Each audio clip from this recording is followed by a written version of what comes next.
पाकिस्तान ने T20 world cup में फातिहाना आगाज कर लिया। सनसनीखेज मुकाबले के बाद नेदरलैंड्स को 3 विकेटों से शिकस्त दे दी। फहीम अशरफ ने 19वें ओवर में 24 रन बनाए और मैच के हीरो बन गए।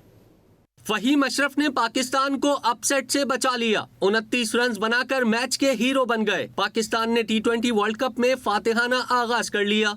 पाकिस्तान ने कोलंबो में टॉस जीतकर फील्डिंग का फैसला किया तो नेदरलैंड्स ने जारहाना बैटिंग की। उसके बाद स्पिनर्स पाकिस्तान को मैच में वापस ले आए और नेदरलैंड्स को 147 रन पर रोक दिया। सलमान मिर्जा ने 3, अबरार अहमद, साइम अयूब और मोहम्मद नवाज ने 2-2 विकेटें हासिल की। नेदरलैंड के स्कॉट एडवर्ड्स 37 और बॉस डिलेट 30 रन बनाकर नुमाया रहे। जवाब में साइम अयूब ने पाकिस्तान को जारहाना आगाज फराहम किया, लेकिन 13 गेंदों पर 24 रन बनाकर आउट हो गए। सलमान आगा ने 12 और बाबर आजम ने 18 गेंदों पर 15 रन बनाए। उस्मान खान खाता भी न खोल सके।